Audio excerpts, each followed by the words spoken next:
बुजुर्ग गुमशुदा चीज़ ढूंढने का वजीफ़ा, और हमने बुजुर्गों से सुना है कि फरमाते हैं कि अगर मेरी रस्सी भी गुम हो जाए तो मैं कुरान से ढूंढ लूँ। तो ये कोई वजीफ़ा होता था कुरान से ढूंढना, या कुरान की तफसीर पढ़ के उनको पता चल जाता था और गुमशुदा चीज़ ढूंढने का वजीफ़ा बताते? ये तो शायद हज़रत अब्दुल्ला बिन मसूद रज़ियल्लाहु अन्हु का कौल है कि अगर मेरी ऊँट की रस्सी खो जाए तो मैं उसको कुरान में तलाश करूँगा। जी, इससे क्या मुराद है?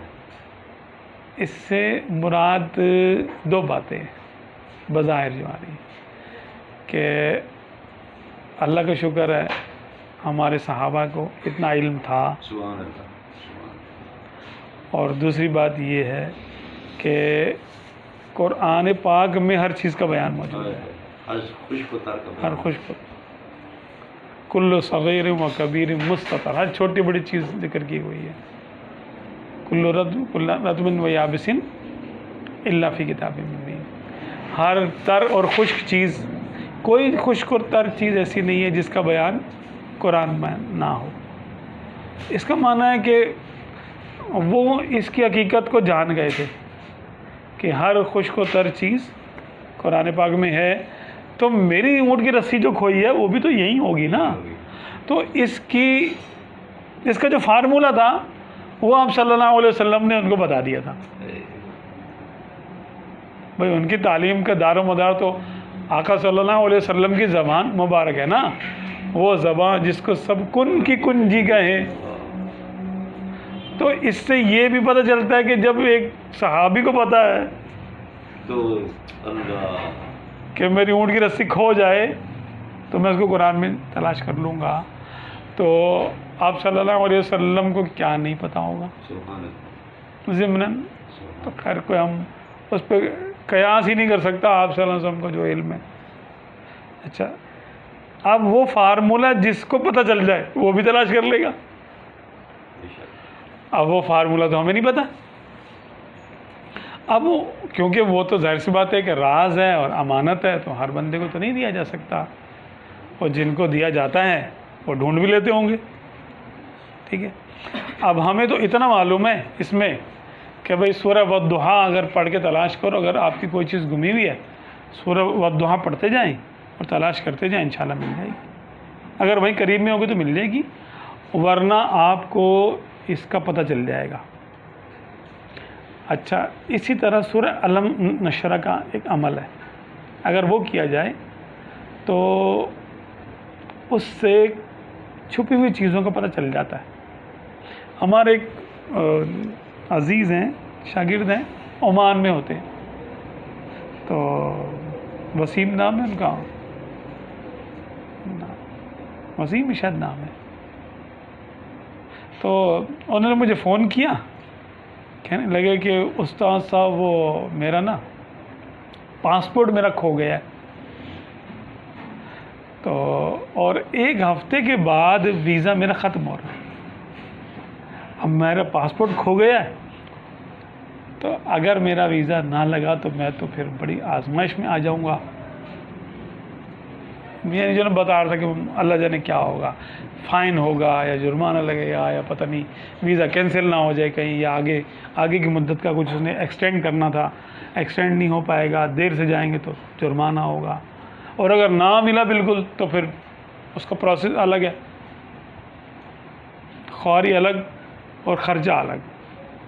खैर मैं क्या करूं, मैंने कहा यार मैं तुम्हें क्या बताऊं, मुझे तो कुछ आता जाता नहीं है। एक मैं तुमको लफ्ज़ बताया था, एक अमल है बताया था, वो तुम कर लो, इंशाल्लाह तुम्हें मालूम हो जाएगा कि तुम्हारा पासपोर्ट कहाँ है। कहने लगा क्या? मैंने कहा भाई 21 बार सूरह अलम नशरा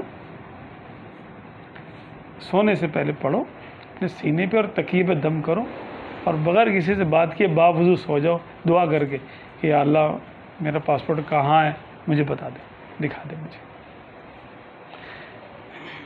तो कहने लगा कि उसने हल्फिया जो मुझे बाद में जो बताया, कहने लगा कि उस्ताद साहब मैंने देखा, मैं रात को सोया, ये यानी जो पढ़ के शायद 5 या 6 दिन हुए थे पढ़ते हुए, सोया तो देखा कि मेरा रूममेट जो है ना, दोस्त मेरा, शरारत में वो आया, मैं सो रहा था, उसने मेरे बैग से मेरा पासपोर्ट उठाया, निकाला और लेके चला गया। और जाकर उसने अपने उसकी अलमारी, अच्छा ये फिल्म इसको सामने चल रही है, कह रहा मैं सारा देख रहा हूँ। वो अपने कमरे में गया, दूसरी जगह पर अपनी अलमारी में उसने ताला खोला, एक बैग निकाल के उसने रंग बताया कि पता नहीं लाल रंग के बैग में उसने रख दिया ऐसे पासपोर्ट मेरा, फिर करके आ गया। सुबह में उठा, मैंने उसको थोड़ा बहुत बुरा भला बोला, दोस्तों में जो होता है, तूने मेरा पासपोर्ट लिया। कहने लगा नहीं मैंने कब लिया है, मैंने तो नहीं लिया पासपोर्ट। ठीक है, लोग जैसे कह रहे थे ना, झूठ बोल देते कि नहीं मैंने तो नहीं लिया।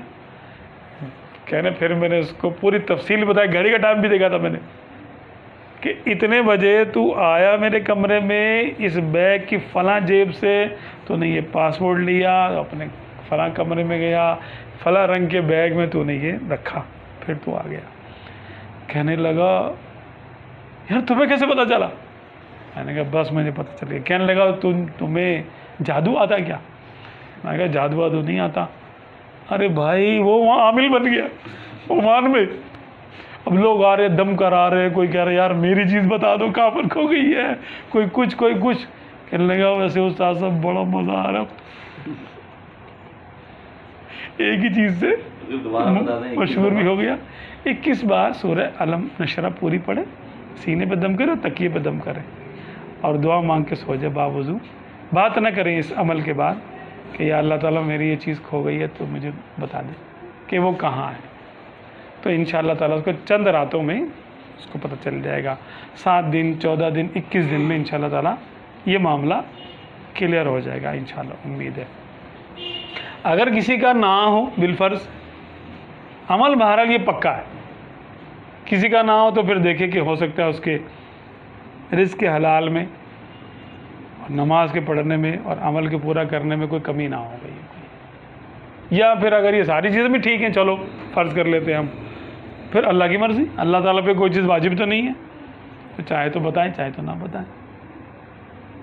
जिथों तक खुदा दी बादशाही है, जिथों तक खुदा दी बादशाही है, उथों तीक तेरा नाम नामी